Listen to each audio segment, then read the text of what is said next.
করে দিব না চালাবো? উনি দেখতেছে মুসা নবী যদি মরে গোটা দুনিয়া জুড়ে আমি হব সবচাইতে সম্মানিত, আমার ব্যবসা জমজমাট। আমার বন্ধুগণ, আমার ভাইয়েরা, তিনি এবার করলেন কি, মুসা নবীর বিরুদ্ধে দোয়া করা শুরু করে দিল। এইরকম ফাঁকা মাঠে গোল দেওয়ার মতো কিছু পিসাব আমার দেশে আছে না নাই? আসতে কবেন না, আছে না না?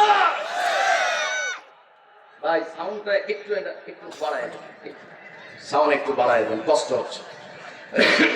সম্মানিত ভাইয়েরা, বিগত দিনে আমরা দেখেছি নির্যাতিত আলেমরা কারাগারে, আর বাইরে থাকা কিছু পিসাব ওয়াজের মধ্যে বলতো অপরাধ না করলে কি এমনি এমনি যা, আছে না নাই?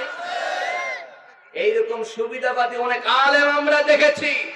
আলেম নামে জালেম মুনাফিক, ঠিক কিনা? এইরকম সুবিধাবাদী আলেমরা 5 আগস্টের পর তারা পালিয়ে যেতে শুরু করেছে। আপনারা তো শুনছেন শুধু বাইতুল মুকাররম মসজিদের খতিব উদাও, কিন্তু ঢাকাতে গুরুত্বপূর্ণ ভিআইপি এলাকার মসজিদগুলোর অন্তত প্রায় 50-এর অধিক ইমাম খতিব উধাও হয়ে গেছে। আমার ভাইয়েরা, সম্মানিত বন্ধুগণ, সেই কালাম ইবনে বাউরা এবার নেতৃবৃন্দকে নিয়ে দোয়া করা শুরু করলো।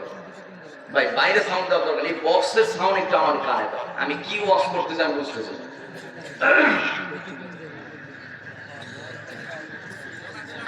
সম্মানিত ভাইয়েরা, কালাম ইবনে বাউরা এবার দোয়া করা শুরু করলেন। সাধারণত আমরা যখন বাইরে সাউন্ড বাড়তেছে, আপনি ভিতরে দেন, এই যে এই দুইটাতে দেন শুধু। কালাম ইবনে বাউরা দোয়া করবে। আমরা সাধারণত যখন দোয়া করি, হুজুর যখন দোয়া করে, হুজুর দোয়া করতেছে আর সবাই আমরা হাত উঠায় মাথা নিচের দিকে করে চোখ বন্ধ করে মনোযোগ দিয়ে শুনি আর আমিন আমিন করি, ঠিক কিনা? দোয়া শুরু হয়ে গেছে, রব্বানা যালামনা, সবাই হাত তুলছে মাথা নিচের দিকে, মনোযোগ দিয়ে দোয়া করতেছে। নেতৃবৃন্দ সবাই সামনে হাজির। কালাম ইবনে বাউরা বিখ্যাত বুজুর্গ দোয়া করতেছে, আল্লাহ আমার সামনে থাকা মুসলিম তোমার বান্দাগুলোকে নিয়ে তোমার দরবারে হাত তুলছি, সবাই মুসা নবীর আচরণে অতিষ্ঠ। নাউজুবিল্লাহ হবে জোরে না আসতে? সবাই মুসা নবীর আচরণে অতিষ্ঠ। দয়া করে আল্লাহ মুসার আগ্রাসন থেকে এই মানুষগুলোকে তুমি হেফাজত করো, মুসারে দুনিয়া থেকে বিদায় করে দাও। সবাই জোরে জোরে আমিন কয়। যেই না এই দোয়া শেষ মুহূর্তের মধ্যে দেখা গেল কোন আওয়াজ আর কানে আসে না। সবাই এখন চিন্তা করতেছে কালাম ইবনে বাউরা কি দোয়া শেষ করলো নাকি? সামনে তাকায় দেখে ভয়ঙ্কর দৃশ্য, বাপরে বাপ। কালাম ইবনে বাউরা তার জবান বন্ধ হয়ে গেছে, মুখের ভিতরে থাকা জিহ্বা নাভি পর্যন্ত ঝুলে গেছে, মুখ দিয়া রক্ত বের হওয়া শুরু করেছে। কয়েক সেকেন্ডের মাথায় কালাম ইবনে বাউরা বিখ্যাত বুজুর্গ মুরতাদ হয়ে মারা গেছে। জোরে কোন নাউজুবিল্লাহ।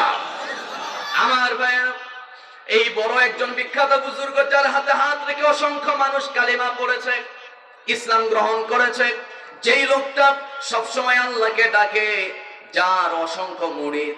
আমার বন্ধুগণ, শুধু তাই নয়, জীবনে হাজার হাজার দোয়া করছে, কোন তো আল্লাহ ফেরত দেয় নাই। যেই না জীবনে একটা উল্টা দোয়া করছে নবীর বিরুদ্ধে, ঈমান আছে না গেছে? আসতে বলবেন না, ঈমান আছে না গেছে? বড় একজন মুফতি সাহেব গুলশানের গত কুরবানি ঈদে একটা সিনেমা উদ্বোধনী অনুষ্ঠানে উনি দোয়া করতে গেছে। ডানে বসছে নায়িকা, বামে বসছে নায়ক। নায়কের শরীরে যে জামা আছে তার অর্ধেক জামাও নায়িকার শরীরে নাই। অর্ধলগ্ন জামা গায়ে দিয়ে নায়িকা বসে আছে, পাতলা মশারির মতো শুধু একটা ওড়না মাথায় দিয়েছে, সব স্পষ্ট দেখা যায়। হুজুর দোয়া করতেছে, রব্বানা যালামনা ওয়া মালিক, নায়ক নায়িকার হায়াত দারাজ করো, তাদের কঠোর পরিশ্রমে তৈরি করা সিনেমা ভাইরাল করে দাও।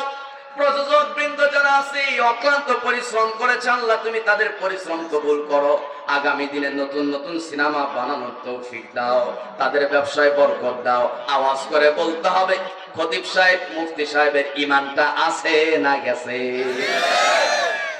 এইরকম কিছু কিছু দরবারি, এইরকম কিছু কিছু লুফি খতিব ইমাম পীর সাহেব সমাজে আছে না নাই? এদের জন্যই আজকে ইসলাম কায়েম হচ্ছে না। ঠিক কিনা? ইসলাম কায়েমে আওয়ামী লীগ, বিএনপি, জাতীয় পার্টি কোন দল, জামাত কোন দল বাধা নয়। ইসলাম কায়েমে সবচেয়ে বড় বাধা হলো লুফ সমাজ। আওয়াজ করে বলতে হবে ঠিক কিনা? হক কথা বলতে চায় না। যদি বলা হয় হুজুর হক কথা কইলেন না কেন? সুইডেনে কোরআন পোড়ানো হলো, বিগত দিনে অনেকবার কোরআন পোড়ানো হয়েছে, হয়েছে কি হয় নাই? এবার যে পোড়াইছে ও দ্বিতীয়বার এবার আবার পোড়াতে শুরু করছে, 3টা বুলেট এসে সঙ্গে সঙ্গে বুকে ঢুকে গেছে, জায়গায় মৃত্যুবরণ করেছে। আমরা বলি আলহামদুলিল্লাহ। সম্মানিত ভাইয়েরা, সম্মানিত